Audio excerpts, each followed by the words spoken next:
लोकशाहीचा बुलंद आवाज, रिपब्लिकन वार्ता, महाराष्ट्र। साकोळ येथील व्हिक्टोरिया ॲग्रो कारखान्याला भीषण आग, लाखाहून अधिक नुकसान, जीवितहानी टळली। आगीचं कारण मात्र गुलदस्त्यात। बातमी आहे शिरूर अनंतपाळ येथून। लातूर जिल्ह्यातील शिरूर अनंतपाळ तालुक्यातील साकोळ येथील व्हिक्टोरिया ॲग्रो फूड आणि प्रोसेसिंग प्रायव्हेट कारखान्यात भीषण आग लागल्याची घटना आज शुक्रवारी दिनांक 14 मार्च रोजी घडली। प्राथमिक अंदाजानुसार 50 ते 60 लाखांपेक्षा जास्त नुकसान झाल्याची शक्यता वर्तवण्यात आली आहे। देवणी, शिरूर अनंतपाळ आणि लातूर येथून अग्निशामक दलाच्या गाड्या घटनास्थळी दाखल झाल्या असून आगीवर नियंत्रण मिळवण्यात यश आलं आहे। पण नेमकी आग कशामुळे लागली हे अद्याप स्पष्ट झालं नाहीये।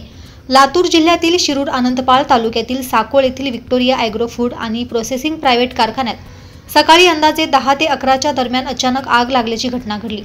या आगीत कारखान्यातील बगॅस, मोटार आणि वायरिंग जळून खाक झाले असून जवळपास 50 ते 60 लाख रुपयांचे नुकसान झाल्याचा प्राथमिक अंदाज व्यक्त करण्यात आलाय।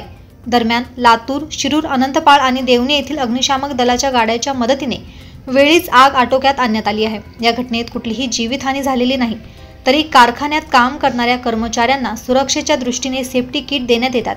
मात्र दुर्घटनेच्या वेळी कामगारांकडे कोणतेही सेफ्टी किट दिसून आले नाही।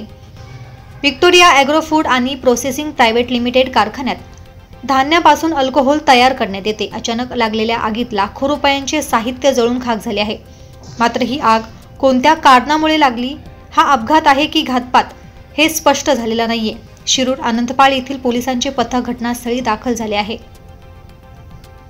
रिपब्लिकन वार्तासाठी जिल्हा प्रतिनिधी सगीर मोमीन, लातूर।